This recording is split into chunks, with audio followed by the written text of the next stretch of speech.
ಎಲ್ಲ ಜನತೆಗೆ ನಮಸ್ಕಾರಗಳು. ಸೆಪ್ಟೆಂಬರ್ 14ನೇ ತಾರೀಕು ಗಣೇಶನ ಹಬ್ಬ ಬರ್ತಿದೆ.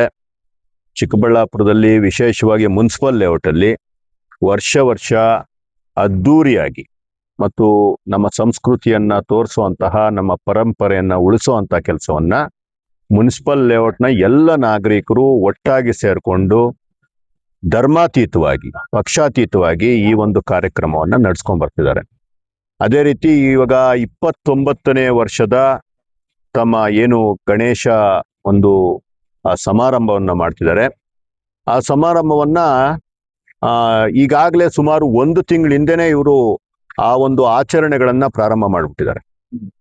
ಇದಕ್ಕೆ ಒಂದು ವಿಶೇಷವಾದ ಹಾರವನ್ನ ಮಾಡುವಂತ ಕೆಲಸವನ್ನ ಮೊನ್ನೆ ಬೆಂಗಳೂರಿನ ವಿದ್ಯಾರಣ್ಯಪುರದ ದುರ್ಗಾ ಪರಮೇಶ್ವರಿ ದೇವಸ್ಥಾನದಲ್ಲಿ ಅತ್ಯಂತ ಶಾಸ್ತ್ರೋಕ್ತವಾಗಿ ಏನು ನುರಿತ ಏನು ಪುರೋಹಿತರಿಂದ ಪೂಜೆ ಮಾಡಿಸಿ, ಹೋಮ ಮಾಡಿಸಿ, ಅದಕ್ಕೆ ಅಂತಾನೆ ಸರವಣ ದಂಪತಿಗಳವರ ಕೈಯಲ್ಲಿ ಆ ರೇಷ್ಮೆ ಗೂಡಿನಲ್ಲಿ ಆ ಹುಳ ಕೂಡ ಏನು ತೊಂದರೆ ಆಗದಿರಂಗೆ ತೆಗೆದು ಒಂದು ಪವಿತ್ರವಾಗಿ ಬ್ರಾಹ್ಮಿ ಮುಹೂರ್ತದಲ್ಲಿ ಪ್ರತಿ ದಿವಸ ಅವರು ಆ ಒಂದು ರೇಷ್ಮೆ ಗೂಡನ್ನ ಪೋಣಿಸಿ ಒಂದು ಅದ್ಭುತವಾದಂತಹ ಒಂದು ಹಾರವನ್ನ ಮಾಡ್ತಿದ್ದಾರೆ.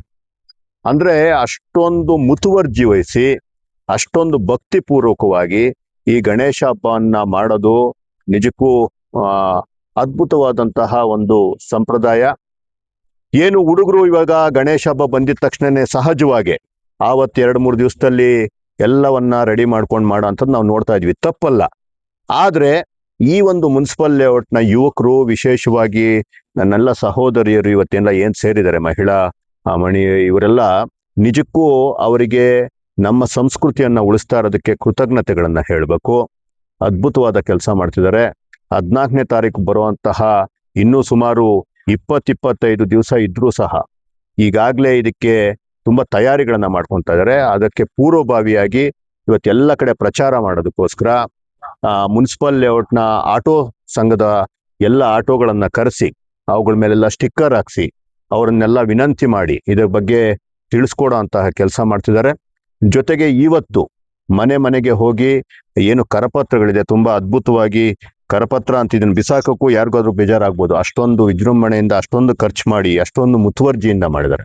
ಅಂತಹ ಕರಪತ್ರಗಳನ್ನ ಮನೆಗೆ ಸೇರಿಸಿ, ಜೊತೆಗೆ ಎಲ್ಲರಿಗೂ ಒಂದು ಕಾಣಿಕೆಯನ್ನ ಕೊಟ್ಟು ಅವರನ್ನ ಈ ಒಂದು ಕಾರ್ಯಕ್ರಮದಲ್ಲಿ ಭಾಗವಹಿಸೋದಕ್ಕೆ ಪ್ರೇರೇಪಣೆ ಮಾಡುವಂತಹ ಕೆಲಸವನ್ನ ನನ್ನ ಯುವ ಮಿತ್ರರು ಏನ್ ಮಾಡ್ತಿದ್ದಾರೆ, ನಿಜಕ್ಕೂ ನಾನು ಎಲ್ಲೂ ಕೇಳಿಲ್ಲ, ನಾನೆಲ್ಲೂ ಕಂಡಿಲ್ಲ. ದೂರದಲ್ಲಿ ಯಾರಾದ್ರೂ ಮಾಡ್ತಾರೇನೋ ಗೊತ್ತಿಲ್ಲ. ನನಗೆ ಹೆಮ್ಮೆ ಇದೆ. ಯಾರನ್ನೂ ಸಹ ಮೀರಿಸುವಂತಹ ಕೆಲಸವನ್ನ ನನ್ನ ಚಿಕ್ಕಬಳ್ಳಾಪುರದ ಯುವಕರು ಮಾಡ್ತಿದ್ದಾರೆ. ಈ ಒಂದು ಮುನ್ಸಿಪಲ್ ಲೇಔಟ್ ಅಲ್ಲಿ ಮಾಡ್ತಿರುವಂತಹ ಈ ಕಾರ್ಯ ಇಡೀ ನನ್ನ ಚಿಕ್ಕಬಳ್ಳಾಪುರಕ್ಕೆ ಹಬ್ಬಬೇಕು. ಎಲ್ಲರೂ ಇದೇ ರೀತಿ ಒಂದು ನಮ್ಮ ಗಣೇಶಾಚರಣೆಯನ್ನ ಮಾಡಿ ಗಣೇಶನ ಆಶೀರ್ವಾದ ತಗೊಳೋದ್ ಜೊತೆಗೆ ಮುಂದಿನ ಪೀಳಿಗೆಗೂ ನಮ್ಮ ಪರಂಪರೆಯನ್ನ, ನಮ್ಮ ಸಂಸ್ಕೃತಿಯನ್ನ ಮುಂದುವರಿಸುವಂತಹ ಕೆಲಸ ಮಾಡಬೇಕು. ಈ ಸಮಾರಂಭಗಳಲ್ಲಿ ಈ ಕಾರ್ಯಕ್ರಮಗಳನ್ನ ನೋಡೋ ಅಂತಹ ಮಕ್ಕಳು ಡೆಫಿನೆಟ್ ಆಗಿ ಒಂದಷ್ಟು ಜನ ಆದ್ರೂ ಪ್ರೇರೇಪಿತ ಆಗ್ತಾರೆ, ನಮ್ಮ ಸಂಸ್ಕೃತಿಯನ್ನ ಮುಂದಿನ ಪೀಳಿಗೆಗೆ ಸಾಗಿಸ್ತಾರೆ ಅನ್ನುವಂತಹ ನಂಬಿಕೆ ನನಗಿದೆ. ಇಂತಹ ಕೆಲಸ ಮಾಡ್ತಿರೋ ಮುನ್ಸಿಪಲ್ ಲೇಔಟ್ನ ಎಲ್ಲ ನಾಗರಿಕರಿಗೆ ನಾನು ಕೃತಜ್ಞತೆಗಳನ್ನ ಹೇಳ್ತಾ ಇದ್ದೀನಿ. Thank you so much.